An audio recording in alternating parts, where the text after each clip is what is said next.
Welcome back to Sin City Prepping. We're back in the kitchen and we're making bread. This video was requested by subscriber Robbie Mack. He's tried this bread and he had to see how we make it. If you have gluten allergies or intolerance, this is not the bread for you. We actually add extra gluten flour into it. I used to make this bread with regular store-bought flour, but the idea was always to switch over to wheat berries once I was able to get my grinder. One thing I should have known but didn't think about was that the wheat berries have a different flavor, so I've been slowly modifying the recipe to account for that. This recipe makes 2 loaves, so let's get making bread.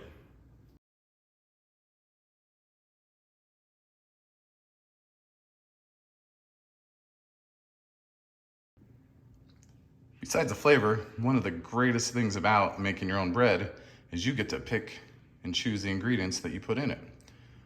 I want to go over just my choice of ingredients and the tools I use real quick. This is a Nutrimill grinder. This is the yeast that I use. If you're going to bake a lot with yeast, I suggest doing this. It's a lot cheaper than those individual packets you get in the store. Just lemon juice. You can use real lemons if you want. And this just activates the gluten. Pick a good salt to use. I use honey instead of processed sugar. My idea, one day I'd love to have bees, and then I would have free ingredients for my bread. Avocado oil is supposedly better for you than regular vegetable oil, but you could use any neutral oil that doesn't have a flavor to it. This is the gluten flour that we use. And then I have 2 different wheat berries. These are the hard white wheat, and this is the hard red. You can see the difference in the color. If I were to grind them up as the flour, you wouldn't be able to tell the difference once it's ground up. And then I use a stand mixer. It is a sticky dough, so the mixer doesn't care if it's sticky. My hands don't like it. Let's start by milling our flour. Now I know on this recipe it's gonna take 4 cups of wheat berries, and I mix them half and half.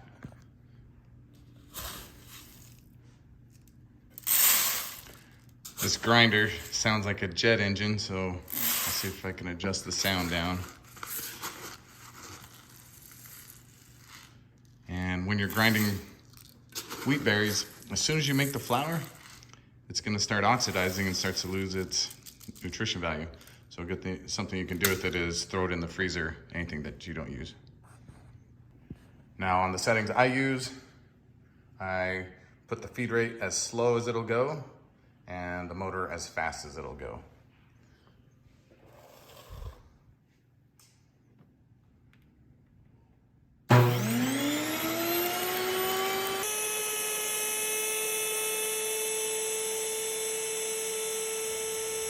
That took about 4 minutes to grind. And now we have our flour.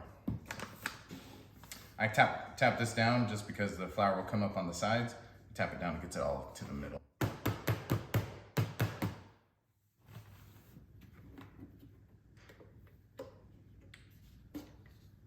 This is just an extra part. This is extra fine flour. Just dump it in with the rest of it. All right, then we're just gonna start following our recipe. Our recipe starts with 3 cups of flour in the mixer. This part drives Amanda crazy because she weighs out all of her flour. And this is gonna be the amount of flour that you use. Total is gonna be different depending on where you live, the humidity, what the temperature is. So we just start with the 3 cups. Then we do a 1/4 cup of our gluten flour.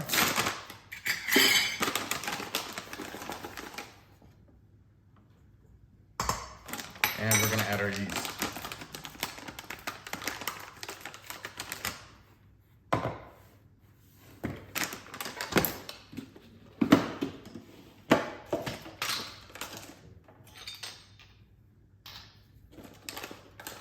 Which is 1.5 tablespoons.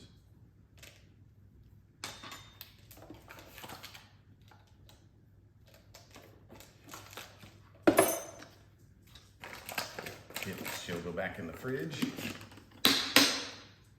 And we're gonna mix this together.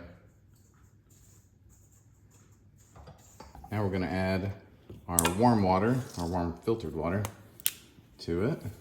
You just want to make sure that your water is not over 110 degrees because you'll kill your yeast. So if you have a little thermometer, you can test it. Just make sure you're not over 110. So we're perfect there. We're gonna add our waters.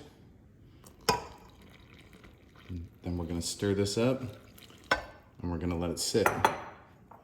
For anywhere 10 to 12 minutes is the recipe. Just wanna make sure that you're activating the yeast. Just gonna get it all mixed in nice. And then we'll let it sit.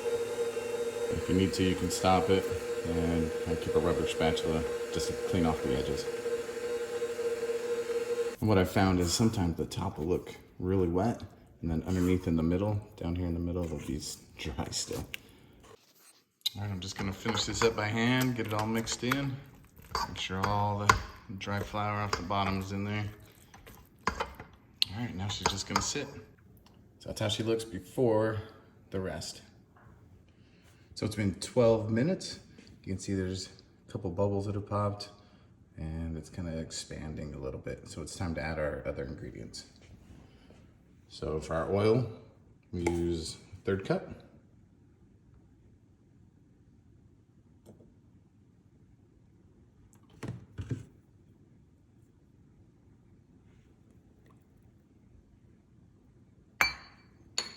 We have a 1/2 cup of honey.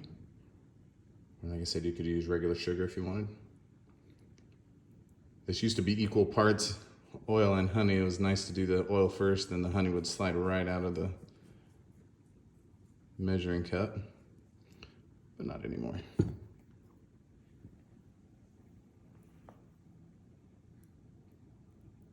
I might have to shut this off to get it all out of there. All right, then we got 1 tablespoon and a teaspoon of salt. It's important not to put the salt in too soon because you can kill the yeast. And then a tablespoon of our lemon juice.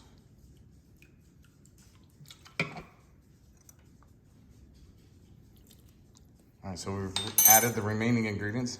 Now we're gonna let her start mixing.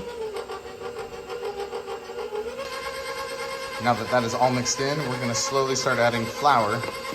And the idea is to add flour until it starts cleaning off the sides or it starts pulling away from the sides.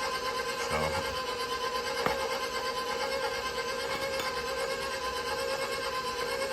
just add it slowly, let it work its way in.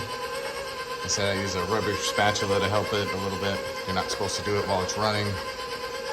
And I'm just gonna keep adding slowly. I'll stop it. Here, get this off the sides.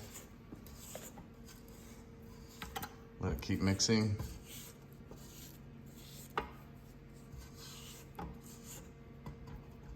Then we're slowly just gonna keep adding flour.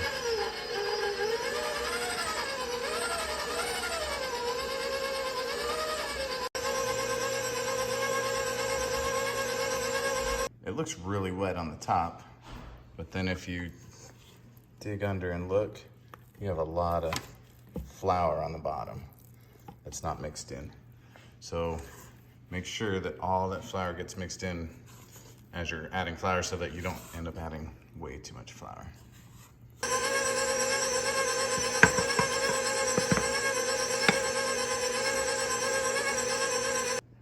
All right, we're getting closer. I stopped this to show you. See, it's starting to form. See how sticky this is? So we're getting close.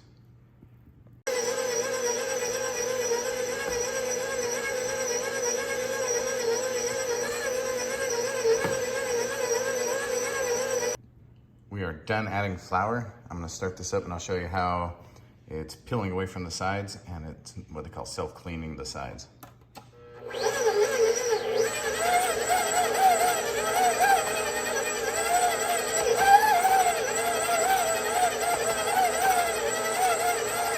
So we're gonna let this mix for 6 to 7 minutes until it's nice and smooth.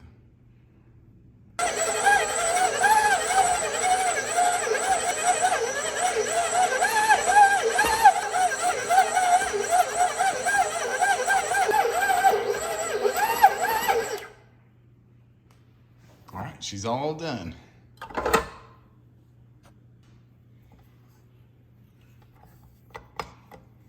She's not near as sticky as she was.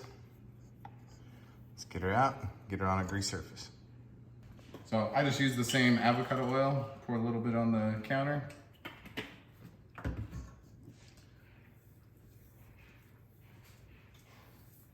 And then I use that hand that I spread it out with to get the dough. And it'll just pull right out.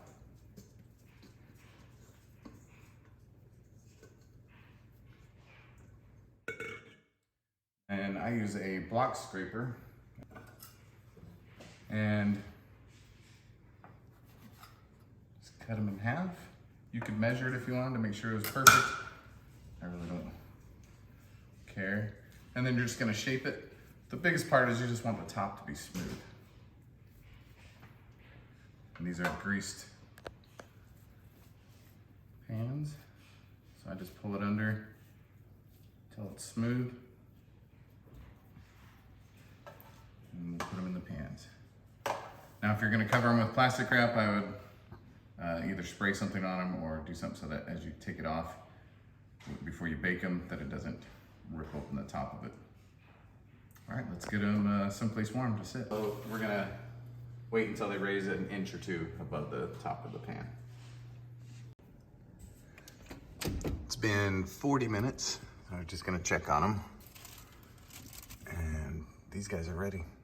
So we're gonna pull these out, get the oven preheated to 350, and then get them back in. You wanna be careful taking the plastic off the top if you've used plastic. I've pulled it before where it's stuck and then it'll deflate your bread. So just go slow. The oven's ready, so let's get these in.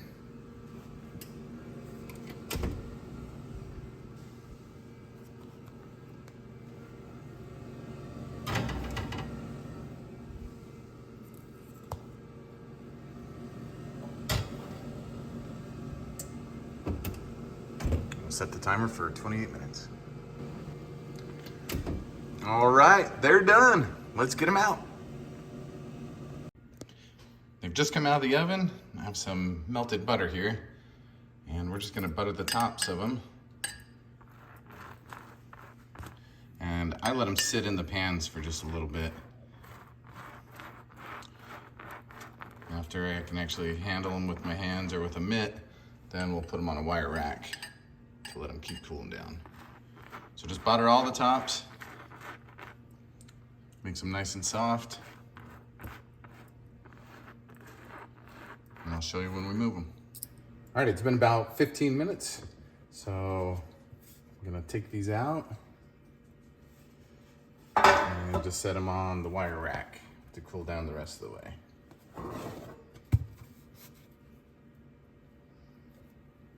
And then once they cool down completely, I just save old hamburger, hot dog bags, or if you have some cheesecloth, you can wrap them in cheesecloth. All right, let's cut into this.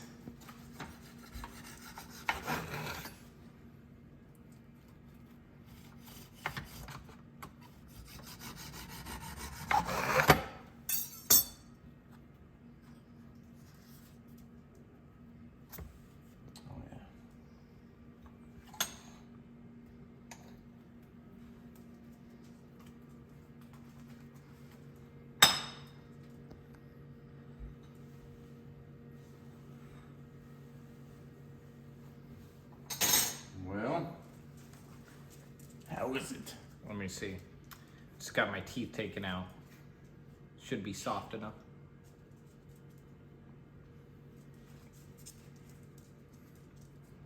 That's really good.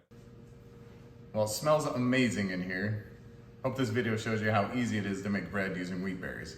They're easy to store long term, and it's more nutritious for you.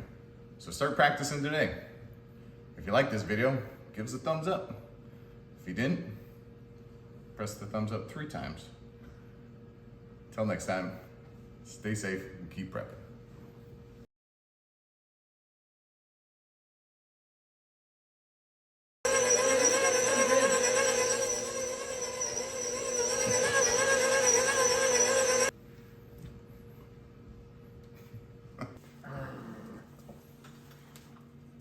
It's that good. I would I'd risk going to jail for this.